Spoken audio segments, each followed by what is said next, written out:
શીખીને આવી છે કે પાપ આપણે કરીને રાજ્યોને કે ધોઈ આપો ને થોડા. જ્યારે ઇન્ટરનેશનલ સ્તર ઉપર ડીઝલના અને પેટ્રોલના ભાવ ઓછા થતા હતા ત્યારે 17 વખતથી વધારે ડ્યુટી એની પર કોણે લગાવી? આ કેન્દ્રની સરકારે લગાવી હતી. પાપ ભારતીય જનતા પાર્ટીની કેન્દ્રની સરકાર કરે અને પછી રાજ્યોને કહે છે કે તમે ધોઈ આપો.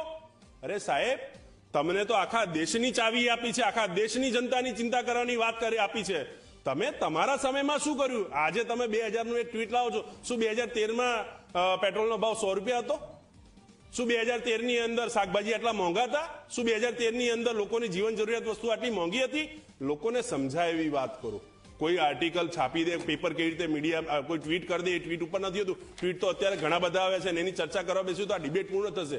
મૂળ વાત એ છે કે લોકોની સુખાકારી કેવી રીતે થાય. અને ત્યાં આગળ તમે રાજ્યએ આ કર્યું, ફલાણા આ કર્યું, ઢેકણા આ કર્યું, આ કરવા જશો ને તો તમે ક્યારેય નહીં કરી શકો. ઠીક છે, વાત એટલી જ છે. જો ભાજપ હોય કે કોંગ્રેસ હોય, સરકાર કોઈની હોય, કેન્દ્રમાં કોઈની સરકાર હોય, પ્રેરકભાઈ આવું છું, રાજ્યમાં કોઈની સરકાર હોય, અહીંયા વાત એ છે કે પડકારો ઘણા છે. પડકારો વચ્ચે જે સૌથી મધ્યમ વર્ગ માણસ છે, પોતાના ઘરમાં પોતાના પરિવાર વચ્ચે એક નાની એવી જે કમાણી છે તેની વચ્ચે પોતાને જીવન જીવવાનું છે, આખરે તે કેવી રીતે જીવી રહ્યો છે એની આશા અપેક્ષાઓ પૂર્ણ કરવાની હોય. અને જ્યારે રાજ્યોની વાત આવે કે કેન્દ્ર સરકારોની વાત આવે, હવે એ વાત તો ઉઠે જ નહીં. પેલો નાનો માણસ એટલો તો વિચાર કરે જ નહીં કે બીજા રાજ્યમાં જો 500 રૂપિયા ગેસનો બાટલો મળતો હોય તો મને કેમ ના મળે, મને કેમ ના મળે? એટલો પ્રશ્ન તો પૂછી શકે. એ પ્રશ્ન પૂછીએ ત્યારે આપણે જૂની વર્ષો જૂની વાતો હોય લાવીને મૂકી દે તો ના ચાલે. ભાજપ અને કોંગ્રેસ બંને સરકારોને એમ કે એક એ સજેશન કે એક સલાહ, એક સૂચન રહેશે કે જ્યારે પણ આવી કોઈ વાત આવે પહેલ કરવી પડશે, બધાને સરખા રાખવા પડશે. ને બધાને સરખા રાખીને પછી ગમે તે રાજ્યનો વ્યક્તિ કેમ ના હોય, તમામ લોકોને એક સરખા રાખીને એવી રીતે ટ્રીટ કરવાની શરૂઆત તમે કરશો તો કદાચ તમારા જોડેથી બીજું કોઈ પણ કંઈ શીખી શકે છે. અર્થશાસ્ત્રી અમલ ધ્રુવ પણ આપણી સાથે જોડાઈ ગયા છે. સર, આપનું પણ સ્વાગત છે ઝી 24 કલાકના મંચ પર. અમલભાઈ, આપની પાસે આવું છું. કિશોરભાઈ, આપની પાસે આવીશ. ઇકોનોમિક સર્વે પણ જે રીતે આવ્યો છે તેને લઈને પણ આપણે ફિસ્કલ ડેફિસિટ પણ જે જોઈ છે, શું લાગે છે કે આ વખતના બજેટ માટે સરકાર પાસે એટલો અવકાશ છે કે એટલું બધું જેટલી આશાઓ છે તેટલું આપી શકે? એક તો ઇકોનોમિક સર્વેમાં એક વસ્તુ જો આંખે ઉડગીને લાગે એવી હતી કે જે ઇકોનોમિક ગ્રોથની જે ફોરકાસ્ટ હતી એમાં ઘટાડો કર્યો છે. એટલે એક તરફ દેખાઈ રહ્યું છે કે જે રીતે આપણો દેશ આગળ વધી રહ્યો હતો ઇકોનોમિક ગ્રોથના કોન્ટેક્સમાં, એ થોડી ઝડપ ઘટી છે. અને જો આપણે વિકસિત રાજ્યની જે કલ્પના કરી રહ્યા છે કે આપણે ત્રીજા નંબરની અર્થવ્યવસ્થા બનવું છે અને વિકસિત રાજ્ય બનવું છે, તો સરેરાશ આપણો ગ્રોથ રેટ 8-8.5% આજુબાજુ જોઈએ. એમાં થોડીક આપણી સ્પીડ હજુ જરૂર પડશે અને એના માટે સરકાર 100% બજેટમાં લાગે છે કે ક્યાંક ને ક્યાંક પ્રોવિઝન કરશે. પછી એ કેપેક્સ હોય કે માંગ ઉભી કરવાની વાત હોય, જ્યાં સુધી સરકારના પૂરું બેન્ડવિથને લાગે વળગે, જ્યાં સુધી જો ગયા વખત તમે જોશો તો સરકારે 16 લાખ કરોડ ઉધાર લીધા, એટલે ફિસ્કલ ડેફિસિટ આટલી આપણી આવી ગઈ છે. અને જે ટોટલ આપણે 48 લાખનો ખર્ચો કર્યો હતો એમાંથી લગભગ અંદાજિત 10.5-11 લાખ કરોડ રૂપિયા તો આપણે વ્યાજની ચૂકવણીમાં ગયા છે. એટલે એક તરફ દેવાનો બોજો ઇન્ટરનલ કે એક્સટર્નલ ગણી એનું વધી રહ્યું છે અને જે પૈસા આપણે ટેક્સ અને નોન ટેક્સ રેવન્યુથી લોકો પાસેથી ભેગા કરીએ છીએ એમાંથી એક મોટો ભાગ આપણું વ્યાજની ચૂકવણીમાં જતો રહે છે. અને એ લાંબા ગાળાની સસ્ટેનેબિલિટી માટે નથી. જો તમારે આર્થિક વિકાસને લાંબા ગાળે સસ્ટેન કરવો હોય તો તમારે બજારમાં માંગ ઊભી કરવી પડશે. અને અત્યારનું જે સિચ્યુએશન છે અર્થશાસ્ત્ર તરીકે હું જો લોકો સાથે ચર્ચા કરીને વાત કરું તો બજારમાં જે ખૂટે છે એ માંગની એક ગેપ છે. કેમ કે ધીરે ધીરે આવકની અસમાનતાઓ વધતી ગઈ છે. એટલે એક વર્ગ છે જેની પાસે આવક છે એ ખર્ચો કરે છે, ઉત્પાદન થશે પણ ઉત્પાદન બજારમાં માંગ નહીં હોય તો કરશે શું? અને માંગ ક્યાં હશે? માંગ ત્યારે આવશે જ્યારે લોકો પાસે ખરીદ શક્તિ હશે અને ખરીદ શક્તિ માટે રોજગારીનું સર્જન કરવું પડશે. એટલે આજના બજેટમાં એક એક્સપેક્ટેશન એ છે કે જે પણ આ પ્રોવિઝન કરે એ પ્રોવિઝન ક્યાંક એવી હોય જેનાથી કરીને રોજગારીની તકોનું સર્જન થાય. અને રોજગારીની મોટા ભાગની તકો છે એ બે ક્ષેત્રમાં છે. અર્બન એરિયામાં ગણીએ તો એમએસએમઈ સેક્ટર, જેને કદાચ જીએસટી ના કારણે બહુ મોટો એક માર પડેલો છે, અને સામે એક ખેતીવાડી ક્ષેત્ર. એટલે કદાચ આ બે ક્ષેત્રો ઉપર એક મોટો ભાર લગાય એવું અત્યારે મને લાગી રહ્યું છે. ફોકસ એના ઉપર રાખવું જોઈએ અને રાખી શકે છે એવું લાગી રહ્યું છે. અમલભાઈ, આપની પાસે આવીશ. એક અર્થશાસ્ત્રી તરીકે ગત 10 વર્ષ બજેટના અને જે દેશનો વિકાસ થયો છે તેને કેવી રીતે જુઓ છો? આ બજેટ જ્યારે રજૂ થવા જઈ રહ્યું છે ત્યારે સૌથી મોટો પડકાર મોંઘવારી છે, રોજગારી છે અને તેની સાથે લોકો સુધી જે સામાન્ય લોકો છે, મધ્યમ વર્ગ છે, ટેક્સ પેયર્સ છે, તેમને રાહત આપવાની વાત છે, કેમ કે તેમની આશા અપેક્ષા ઘણી છે. તો તમને શું લાગે છે એક અર્થશાસ્ત્રી તરીકે અત્યારે હાલ આપણા દેશને શાની જરૂરિયાત છે અને આ બજેટમાં શું કંઈ હોઈ શકે? જી અમલભાઈ.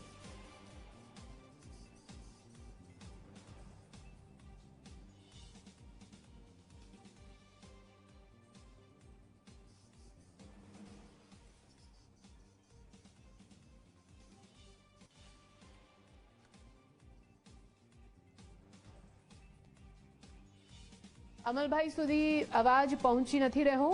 પહેલા હું ટીમને કહીશ કે ચેક કરે કે અવાજ પહોંચી રહ્યો છે કે નહીં. મોદી સરકાર 3.0 નું પૂર્ણ બજેટ જ્યારે રજૂ થવા જઈ રહ્યું છે 11 વાગે બજેટની શરૂઆત થશે અને તે પહેલા ઝી 24 કલાકનું બજેટનું આ મહાકવરેજ જ્યાં પડે અપડેટ આપના સુધી પહોંચાડી રહ્યા છે. આખરે આ પૂર્ણ બજેટ શું લોકોની આશા અપેક્ષાને પૂર્ણ કરશે તે સૌથી મોટો સવાલ. અને આ સાથે એક બ્રેક માટે રોકાઈશું પણ ક્યાંય જશું નહીં કેમ કે બજેટની પડે અપડેટ આપના સુધી ઝી 24 કલાક પહોંચાડી રહ્યું છે મહાકવરેજ થકી. રોકાઈએ બ્રેક માટે.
2025નું આ વર્ષ છે, આજનો દિવસ છે, દેશ માટે ખૂબ જ મહત્વપૂર્ણ બની જાય છે કેમ કે મોદી સરકાર 3.2નું બજેટ, આ પૂર્ણ બજેટ આજે 11 વાગે રજૂ થશે અને કેન્દ્રીય નાણામંત્રી નિર્મલા સીતારમણ ભવનમાં તેને રજૂ કરશે. પણ તે પહેલા આખરે આશા અપેક્ષાઓ શું છે, આ બજેટ કેવું છે કેવું નહીં તેના મુદ્દે સતત આપણે વિશ્લેષણ કરી રહ્યા છીએ. વિશ્લેષણ કરવા માટે ગેસ્ટ પેનલ તો મારી સાથે ઉપસ્થિત છે. અમલભાઈ પણ આપણી સાથે જોડાયેલા છે. અમલભાઈ પાસે જઈશું. અમલભાઈ, સીધા આપની પાસે આવીશું.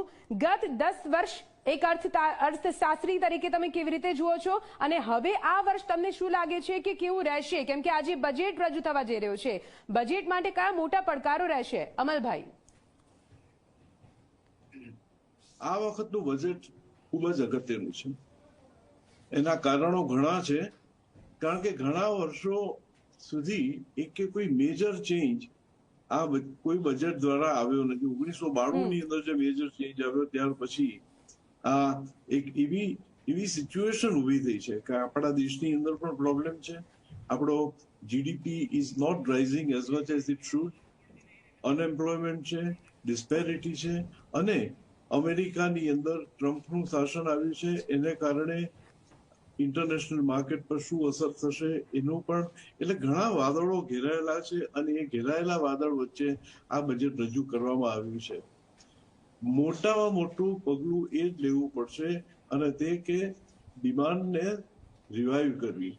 હવે ડિમાન્ડ જો રિવાઇવ કરવી હશે તો મારા હિસાબે એક પગલું ટેક્સેશન ઘટાડવાનું હશે. ટેક્સેશનની અંદર મેજર ઘટાડો તમારે કરવો પડશે અને એની સાથે સાથે you will have to make sure કે આપણા ઇમ્પોર્ટ અને એક્સપોર્ટ ની પેરિટીને કારણે આપણો જે એક્સચેન્જ રેટ છે તે આપણો એક્સચેન્જ રેટ પકડાયેલો રહે. કારણ કે જો આપણે ડોલર વધારે મોંઘો થાય અને રૂપિયો જો વધારે સસ્તો થાય તો ઇમ્પોર્ટ મોંઘા પડે અને દેશમાં મોંઘવારી વધે. એટલે ફોરેન ઇન્વેસ્ટમેન્ટને એટ્રેક્ટ કરવા માટે પણ આપણા દેશની અંદર ટેક્સના રેટ ઘટાડવા પડશે અને એ કરશું તો ફોરેન ઇન્વેસ્ટમેન્ટ આવશે. સ્ટોક માર્કેટને તમારે રિવાઇવ કરવી પડશે, કારણ કે કોઈ પણ બજેટની અંદર રેવન્યુ એક્સપેન્સ મીટ કર્યા પછી સરપ્લસ રહેતા નથી. એટલે ઇન્વેસ્ટમેન્ટ માટે તમારે પ્રાઇવેટ સેક્ટર તરફ જોવું જ પડશે અને પ્રાઇવેટ સેક્ટર તરફ જો તમારે જોવું હશે તો એમને ફંડ ક્યાંથી મળશે? તો એ માટે we have to make sure કે આપણી સ્ટોક માર્કેટ ઇઝ વાઇબ્રન્ટ અને so it will be a market friendly budget. It will be a budget with reduction in tax and it will be a budget which will emphasize on employment generation. એક વસ્તુ બહુ નવાઈની છે કે જેટલા વધારે લોકોને તમે એમ્પ્લોય કરવો એટલા તમને ઇન્સેન્ટિવ વધારે મળવા જોઈએ, પણ આપણે ત્યાં એવું થતું નથી. મારા હિસાબે incentive will be linked to the employment that a particular SSE is able to generate. અને એ જો કરશો, ઉપરાંત સ્કિલ ડેવલપમેન્ટ, એજ્યુકેશન, હેલ્થ તો બધા સેક્ટર્સ તો છે જ. વર્ષોથી અમુક ડિમાન્ડો આવ્યા કરે છે પણ એની અંદર કોઈ મેજર સ્ટેપ લેવાયા નથી. Particularly in reduction in tax, capital gain ટેક્સની અંદર જે ગઈ સાલ ફેરફાર કર્યા ઇન્ડેક્સેશન કાઢીને, એનાથી લોકોને હજી એટલો સંતોષ થયો નથી. મારા હિસાબે એમાં કોઈ ચેન્જીસ લાવવામાં આવે. આ ઉપરાંત મને એ પણ લાગી રહ્યું છે કે આ બજેટની અંદર there will be something like voluntary disclosure, કારણ કે ટેક્સનું કલેક્શન તો તમારું વધ્યું છે અને જે રીતે કમ્પ્લાયન્સની પાછળ ધ્યાન આપવામાં આવ્યું છે તો એના ડરથી પણ જે લોકો પાસે કાળું નાણું હોય તે લાવે તો એક મોટો સોર્સ ગવર્મેન્ટની પાસે ઉભો થાય. એટલે આ જાતના પગલા મને લાગે છે કે આ બજેટની અંદર લેવામાં આવે. It's a great opportunity to come forward with a very unique budget અને નવી જાતના, કારણ કે આ થર્ડ ટર્મ મોદીજીની સરકારની છે. થર્ડ ટર્મનું આ પહેલું પૂર્ણ બજેટ છે અને એ બજેટને ઇમ્પ્લિમેન્ટ કરવા માટે પણ તમારી પાસે સમય છે અને ટેકો છે. એટલે આ ઓપોર્ચ્યુનિટીનો પૂરેપૂરો લાભ નિર્મલાબેન લેશે એની મને આશા છે અને ઊંડે ખાતરી પણ છે કે we'll be able to take a very positive step through this budget. બિલકુલથી Amol ભાઈ, તમે અમારી સાથે જોડાયેલા છો. ફરીથી આપની પાસે આવું છું.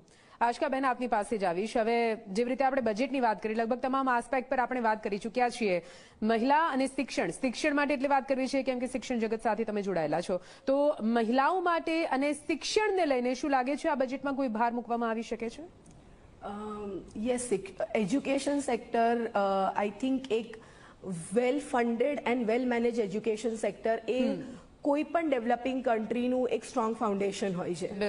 તો આઈ થિંક મેં મારા પહેલા પણ વ્યૂઝ આપ્યા હતા કે એઆઈને કેવી રીતે ઇન્ટિગ્રેશન કરવાનું છે, જે જીએસટી છે હાયર એજ્યુકેશન પર તેને કેવી રીતે આપણે રિડક્શન કરવાનો છે. આ બજેટમાં we are expecting a lot on that. હવે હું એક થર્ડ એસ્પેક્ટ જે એજ્યુકેશનનો છે તેની વાત કરીશ, that we are talking about skilling of the workforce. આપણી જે વર્કફોર્સ છે there is a huge gap, બહુ ડિમાન્ડ છે એક સ્કિલ્ડ વર્કફોર્સની.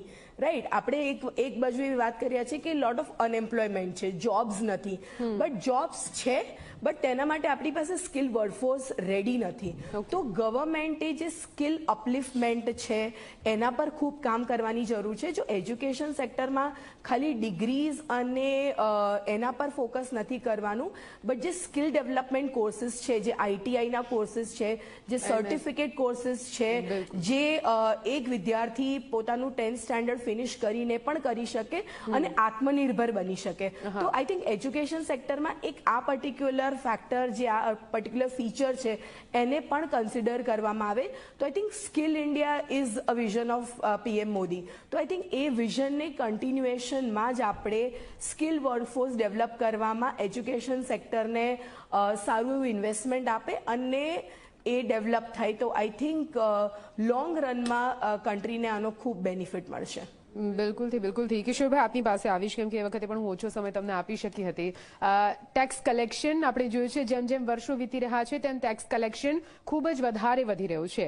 પણ આ ટેક્સ કલેક્શન ક્યાંથી આવે છે? આપણે જે કોર્પોરેટ ટેક્સ એટલે મોટી જે પ્રાઇવેટ કંપનીઝ છે ત્યાંથી ટેક્સ કલેક્ટ થાય છે. અને બીજું કે જે એમ્પ્લોઈઝ છે ભારતભરના તેમની પાસેથી, અને જે નાની કંપનીઓ છે તેમની પાસેથી એમ કે ટેક્સ કલેક્ટ થાય છે. જે પ્રમાણે ટેક્સ કલેક્શન છે એ પ્રમાણે રાહત મળી રહી છે ખરા આ વખતે? તેને લઈને કોઈ આશા રાખી શકાય? નિધિબેન, પહેલા તો જે એજ્યુકેશનની આપણે વાત કરી એમાં બે વસ્તુ હું જોડીશ. ખાસ કરીને જ્યારે એજ્યુકેશનની વાત આવે છે ત્યારે અત્યારે આપણે જે સ્ટેજ ઉપર છે એમાં જે બેરોજગારીને રિલેટ કરી એજ્યુકેશન સાથે, તો એક મોટો સમસ્યા છે એજ્યુકેટેડ અનએમ્પ્લોયમેન્ટ. લોકો ભણેલા ગણેલા છે, એન્જિનિયર છે, ડોક્ટર્સ હશે, એમબીએ હશે, એજ્યુકેટેડ લોકો પાસે જોબ નથી. અને એનું એક કારણ આજે મેડમે કીધું એવી રીતે કે સ્કિલ ગેપ છે. એટલે ક્યાંક ને ક્યાંક હવે બજેટની અંદર પ્રોવિઝન આવી શકે કે જ્યાં એજ્યુકેશન ઇન્સ્ટિટ્યૂટને ઇન્ડસ્ટ્રી સાથે લિંકેજીસની વાત છે. પછી ઇન્ટર્નશીપ હોય કે પ્રોફેસર ઓફ પ્રેક્ટિસ જે હમણાં સ્ટાર્ટ કર્યું એની વાત છે. એટલે એના રિલેટેડ મને લાગે છે કે 100% ક્યાંક જાહેરાત આવશે. બીજું, નવી જે એજ્યુકેશન નીતિ આવી હતી એમાં જીડીપીના 6% એજ્યુકેશન પાછળ ફાળવવાની વાત હતી, જે કદાચ હજુ આપણે પહોંચી શક્યા નથી. એટલે એ કોન્ટેક્સમાં કદાચ એજ્યુકેશન ક્ષેત્રમાં થોડી ફાળવણી વધશે એની વાત છે. ત્રીજી, જે અત્યારે આપણે જે નવી ટેકનોલોજી અપગ્રેડ થઈ રહી છે, પછી એઆઈ હોય કે ગમે તે ક્ષેત્રની ટેકનોલોજીકલ ચેન્જીસ આવી રહ્યા છે, તો એજ્યુકેશન સેક્ટરને એ ટેકનોલોજી સાથે કનેક્ટ કરવું પડશે. ક્યાંક ને ક્યાંક હજુ આપણે કદાચ 2-4 વખત પહેલાના બજેટમાં વાત કરતા હતા અને ન્યૂ એજ્યુકેશન પોલિસીમાં આવ્યું કે કોડિંગ આપણે સ્કૂલ લેવલ ઉપર શીખવાડીશું. હવે એઆઈ આવી ગયું, હવે તમારે કોડરની જરૂર જ નથી. એટલે હવે જે ટેકનોલોજી બદલાઈ રહી છે એ પ્રમાણે એજ્યુકેશન સિસ્ટમને બદલવું છે અને એના માટે એજ્યુકેશન ક્ષેત્રમાં પ્રાઇવેટ ફંડિંગ આવવું બહુ જરૂરી છે. એટલે એ પ્રાઇવેટ ફંડિંગ એજ્યુકેશન ક્ષેત્રમાં આવે એના માટે એને ઓટોનોમી જોઈશે, થોડાક રિલેક્સેશન જોઈશે, તો એ એક સારું કામ થઈ શકે એવું છે. જ્યાં સુધી તમે જે આવકની વાત કરી છે, તો કદાચ હું ગયા વર્ષના બજેટના આંકડાની વાત કરું તો સરકારની જે ટોટલ ગ્રોસ રેવન્યુ હતી એ 38.40 લાખ કરોડ હતી. હવે 38 લાખ કરોડમાંથી ઇન્કમ ટેક્સમાંથી અંદાજિત 12 લાખ કરોડ આવેલા છે. એટલે ઇન્કમ ટેક્સ રિટર્ન કેટલા લોકો ભરે છે? અંદાજિત 9 કરોડ આઈટી રિટર્ન ફાઇલ થાય, એમાંથી 3.5-4 કરોડ તો નીલ રિટર્ન ફાઇલ થાય, બાકીના 4 કરોડ લોકો આઈટી રિટર્ન ફાઇલ કરે છે. અને મોટા ભાગે મધ્યમ વર્ગ છે, સેલેરાઇડ ક્લાસ છે, જેનું ટીડીએસ કપાઈને આવે છે, એટલે આઈટી રિટર્ન, અને એ થોડીક આશા અપેક્ષા રાખતું હોય છે. પછી સરકારને લાગ્યું કે હવે આ કલેક્શન ક્યાંક ને ક્યાંક ઓછું પડશે, એટલે પછી આપણે જે સિસ્ટમ ચેન્જ કરી અને જીએસટીનું માળખું લઈને આવ્યા કે જેમાં દરેક વ્યક્તિ ટેક્સ ભરે છે. આવક હોય કે ના હોય તમારે ટેક્સ ભરવાનું છે. પણ એ જીએસટીના માળખામાં ક્યાંક એવું થઈ ગયું છે કે irrespective of your income you are paying the same tax. એટલે પાલેજીના બિસ્કુટ ઉપર મધ્યમ વર્ગ જેટલો ટેક્સ ભરે, નીચલો વર્ગ પણ એટલો ટેક્સ ભરે અને પૈસાદાર વર્ગ પણ એટલો ટેક્સ ભરે. એટલે જીએસટીમાં ગયા વર્ષે લગભગ અંદાજિત 11 લાખ કરોડની આવક હતી અને દર વર્ષે સરકાર દર મહિને 1.5 થી 1.25 લાખ કરોડ જીએસટીની આવક રાખે છે. હવે ક્યાંક ને ક્યાંક જો જીએસટીમાં ફેરફાર ચેન્જ કરે તો મધ્યમ વર્ગને એક થોડી રાહત મળે, નીચલા વર્ગને રાહત મળે. એટલે જીએસટીને ક્યાંક ઇન્કમ સાથે ઇન્ટિગ્રેટ કરે તો ક્યાંક લાગે છે કે એક રાહતનું એક પરિબળ લોકોને દેખાશે કે પ્રોગ્રેસિવ સ્ટ્રક્ચરની જગ્યાએ તમે એક ફ્લેટ સ્ટ્રક્ચરની વાત કરો છો. તે સિવાય જો મોંઘવારીની વાત કરો તો એક્સાઇઝ ડ્યુટી જે કદાચ કેન્દ્ર સરકારના હાથમાં છે અને જો પેટ્રોલ કે ડીઝલ એના પર એક્સાઇઝ ડ્યુટી ઘટાડે છે તો એક મધ્યમ વર્ગને કે સંપૂર્ણ બધા વર્ગને એક મોટો ફાયદો થશે. થઈ શકે. સાથે સાથે અત્યારે જે આપણે વૈશ્વિક પરિપ્રેક્ષમાં વાત કરીએ કે જે રીતે અમેરિકાએ ધમકી આપી છે, સો કોલ્ડ સીધી ધમકી જ છે કે તમે ટેક્સ લગાડો છો, આપણે ટેક્સ લગાડીશું. હવે યુએસ અને ચાઇના એ ભારતના સૌથી મોટા ટ્રેડિંગ પાર્ટનર છે.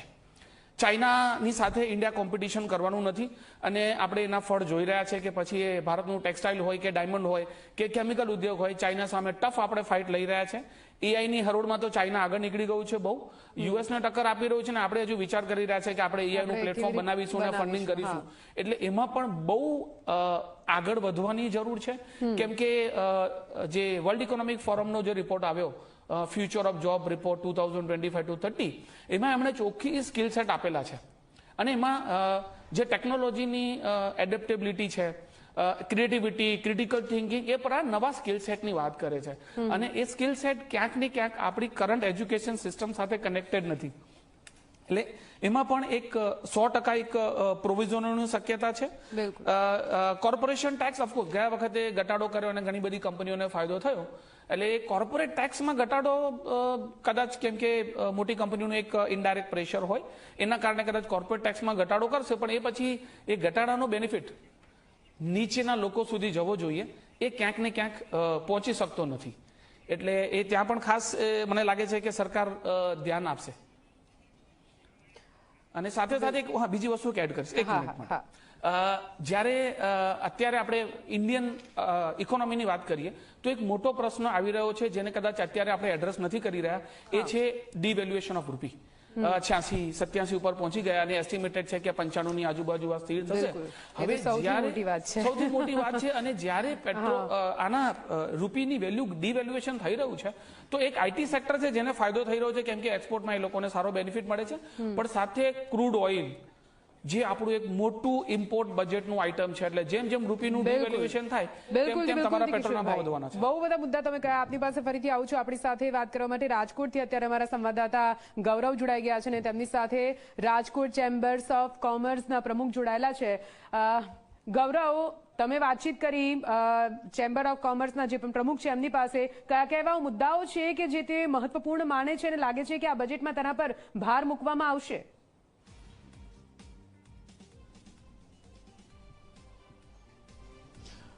ચોક્કસ જ નિધિ, જે રીતના રાજકોટની વાત કરીએ તો રાજકોટ એન્જિનિયરિંગ ક્ષેત્રનું હબ છે તે માનવામાં આવે છે અને એમએસએમઈ ઉદ્યોગ અને ઓટોમોબાઈલ અને ઓટો પાર્ટ્સનો ઉદ્યોગ છે તે સૌથી મહત્વનો રહેતો હોય છે. ખાસ કરીને છેલ્લા ઘણા સમયથી આ ઉદ્યોગો છે તે મંદીનો માર છે તે સહન કરી રહ્યા છે અને આ બજેટ ઉપર તેમની આશાઓ છે તે ઉદ્યોગકારોની રહેલી છે. મારી સાથે રાજકોટ ચેમ્બર ઓફ કોમર્સના પ્રમુખ વિપુ વૈષ્ણવ છે, તેમની સાથે વાત કરીશું.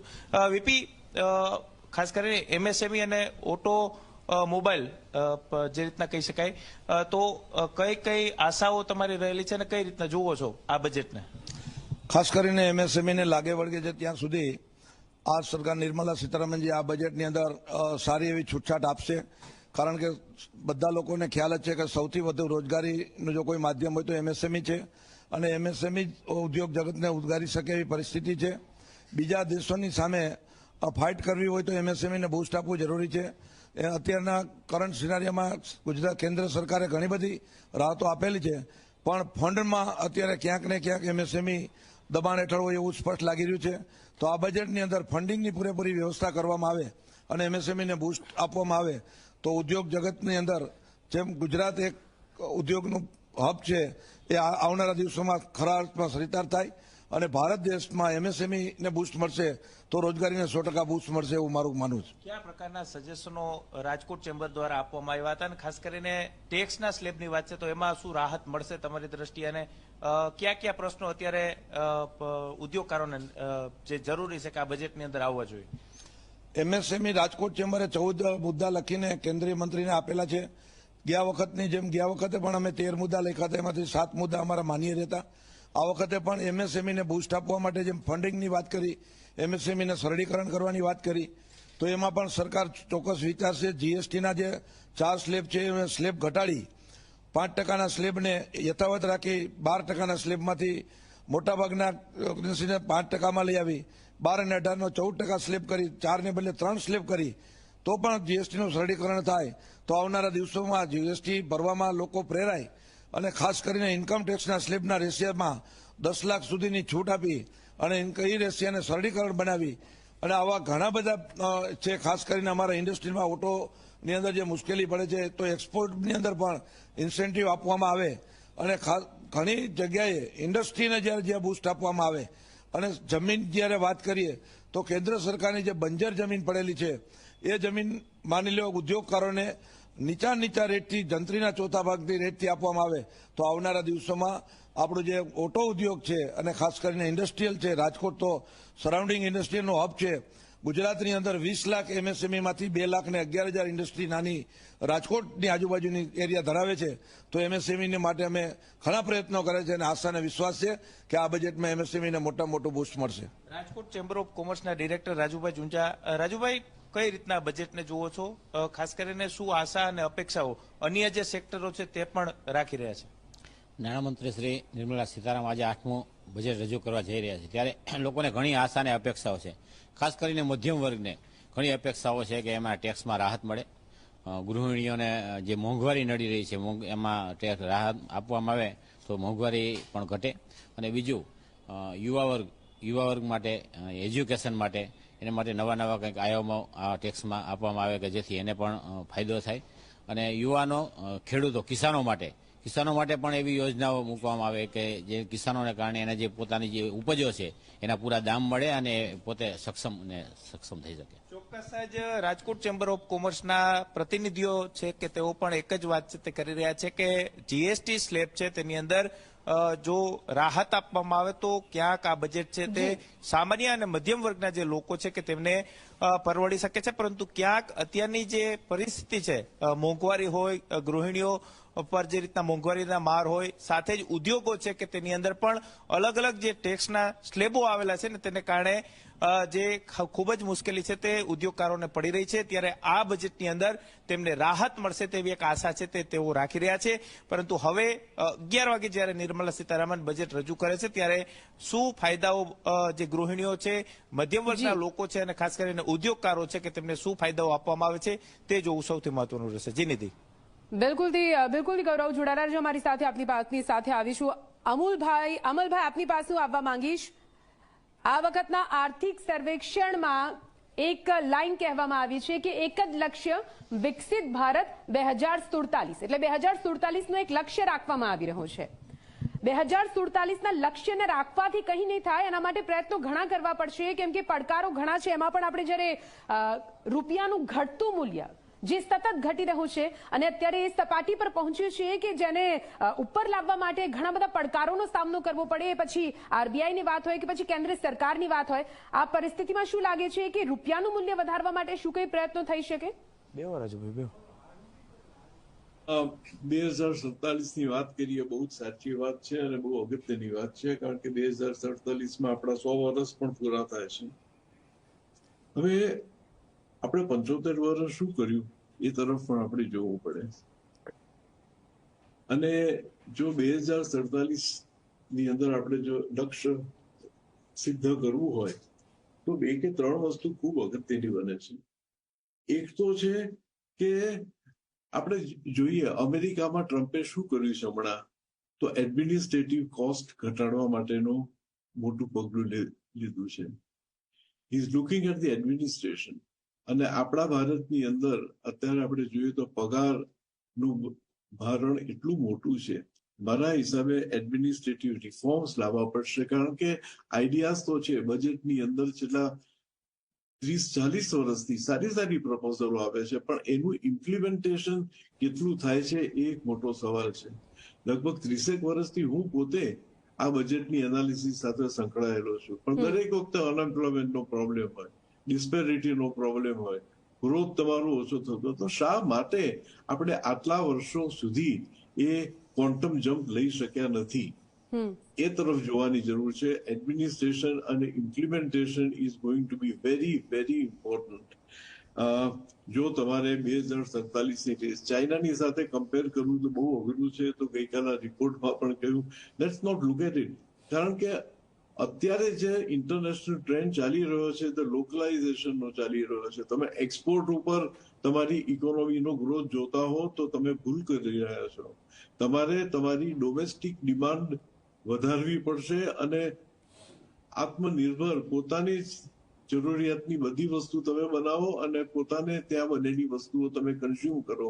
કારણ કે દુનિયાની અંદર જે ગ્લોબલાઇઝેશનનો જે ટ્રેન્ડ હતો તે હવે ઓછો થવા માંડ્યો છે. પ્રોટેક્શનિઝમ તરફ બધા જ દેશો જોવા મળે છે. અમેરિકા તો એક છે, યુરોપ, આફ્રિકા, બધે લોકો એ જોવા મળે છે કે આપણે આપણા દેશનું સાચવીએ, પરદેશથી આવતી વસ્તુઓ આપણે ઓછી કરીએ, અને એ જો સંજોગો થવાના હોય તો તમારે આત્મનિર્ભર થવું પડશે અને તમારી લોકલ ડિમાન્ડને તમારે મોટિવેટ કરવી પડશે.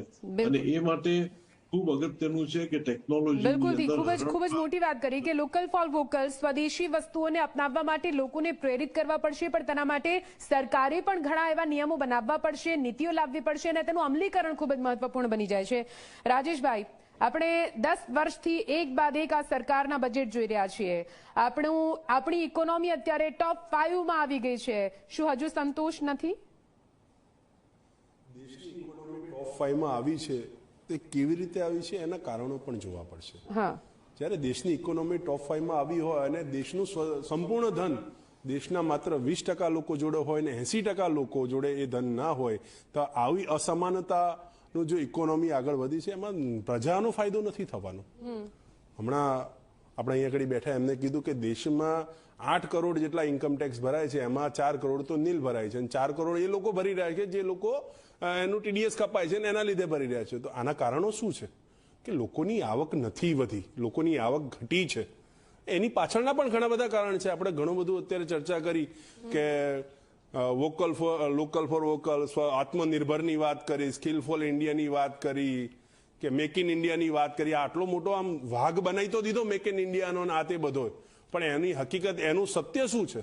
2014 થી લઈને 2024 સુધી અથવા તો 2025 સુધી આંકડા કઢાવડીને જોઈ લેજો કે આપણે જે કાચો માલ બહારથી મંગાવતા હતા એમાં 10%થી વધારે વધારો થયો છે. જે ચાઇના સાથે આપણે વાત કરતા કે ચાઇના સાથે આપણે વેપાર ઘટાડીશું અથવા તો ચાઇના સામે લાખ કરીશું, એનાથી આપણે વસ્તુઓ વધારે મંગાવતા થયા છીએ. એટલે આપણે જે મેક ઇન ઇન્ડિયાની વાત કરી છે એનો ફુગ્ગો તો ત્યાં જ ફૂટી ગયો કે આપણે આજે પણ બહારની વસ્તુ પર નિર્ભર છીએ. એટલે મેક ઇન ઇન્ડિયા ત્યાં આગળ ફેલ જતું રહ્યું. પછી ડોલરની વાત આવી કે જ્યારે વડાપ્રધાન મુખ્યમંત્રી હતા ત્યારે કહેતા હતા કે શું કારણ છે કે રૂપિયો આટલો પાતળો થઈ રહ્યો છે. સ્વર્ગીય વડાપ્રધાન મનમોહનસિંહની ઉંમરને વટાવી ગયો છે. આજે તો આ રૂપિયો હાલના વડાપ્રધાન એટલે નરેન્દ્રભાઈની ઉંમરને વટાવી ગયો અને થોડા સમયમાં કદાચ આ રીતે ચાલશે તો અડવાણીજીની ઉંમરે પણ પહોંચશે.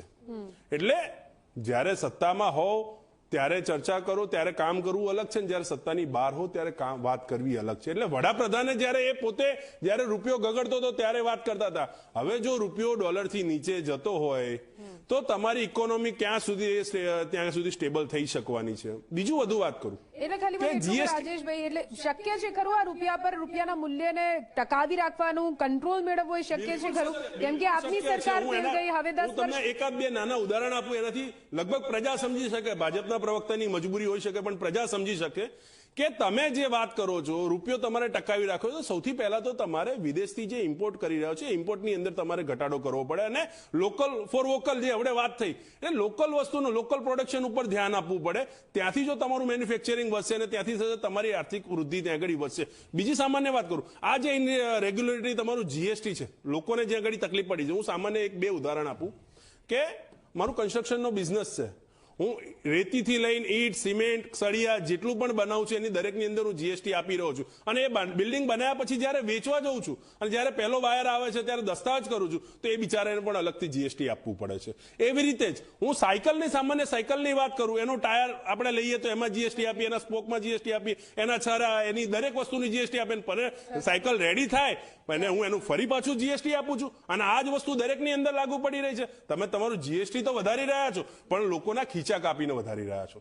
આ ખિસ્સા કાપવા માટે એટલા માટે કહું છું કે એકની એક વસ્તુ પર તમારો ઇનડિરેક્ટ ટેક્સ, તમે એક દૂધની થેલી લો તો દૂધનું જ્યાંથી ખેડૂત આવે એની પાસે તમે ટેક્સ લો, ત્યારે જ્યારે સેલ કરો ત્યારે એની પર જીએસટી વધારો. દૂધની થેલી જે પ્લાસ્ટિક હોય એની પર પણ તમારે જીએસટી લેવાનું અને એનું પ્રિન્ટ થાય એની પર પણ જીએસટી લેવાનું. એટલે દરેક વસ્તુની અંદર 5 ગણા ટેક્સ તમે વસૂલ કરી રહ્યા છો અને પછી બતાવ્યું કે ટેક્સ, આ તો લોકોનું શોષણ થઈ રહ્યું છે ટેક્સમાં. તમે સામે જોબ પ્રોવાઈડ કરી નથી શકતા. કેન્દ્ર સરકારની અંદર જો ખરેખર આટલો બધો વિકાસ થતો હોય તો કેન્દ્ર સરકારની પોતાની 7 લાખ વેકન્સી ખાલી પડી છે. શાના માટે નથી કરતા? હું રાજ્યોની વાત નથી કરતો, હું કેન્દ્રની વાત કરું છું. કેન્દ્ર સરકારની અંદર સીધી ભરતી 7 લાખની બાકી છે. આજે છેલ્લા કેટલાય વર્ષોથી એ ભરતી નથી કરી શકતી. આપણે રોજગાર લોકોને નથી આપી શકતા. બેરોજગારી વધી છે, એમાં ક્યાંય બેમત નથી. લોકોનો શિક્ષણની અંદર જે હાલ છે, શિક્ષણ એટલું બધું મોંઘું થઈ રહ્યું છે કે જેની કોઈ સીમા નથી. સામાન્ય માણસ પોતાના દીકરાને ભણાવવાનું ના વિચારી શકે એ પરિસ્થિતિ આવી ચૂકી છે. આપણે એની અંદર કોઈ ફાયદો નથી કરાવી શક્યા. એટલે જો રૂપિયો અને ડોલરની સરખામણી કરવી, જો એને બેલેન્સ કરવું હોય તો 2014 થી અત્યાર સુધી જે આયાત વધારી છે એ આયાતને ઘટાડવી પડે. નીચે અહીંથી સામાન્ય એમએસએમઈ બિઝનેસ જે બંધ થઈ ગયા, 10 લાખથી વધુ બિઝનેસ બંધ થઈ ગયા, એની ચિંતા કરવી પડે. એ લોકોને મજબૂત કરવા પડે ને એ લોકોને ઉપર લાવવા પડે તો તમારો રૂપિયો ક્યાંય ટકી શકે. બિલકુલ પ્રેરકભાઈ, આપની પાસે જવાબ લઈશું ત્યારે એક નાનકડા બ્રેક માટે રોકાવું પડશે કેમ કે હવે થોડી જ વારમાં નિર્મલા સીતારમણ એટલે કે 10 થી 15 મિનિટમાં બજેટને રજૂ કરવાની શરૂઆત કરશે. એ બજેટ પણ આપણે સાંભળવાનું છે. એટલા માટે ઝી 24 કલાક સાથે જોડાયેલા રહેજો. એક નાનકડા બ્રેક માટે રોકાઈએ.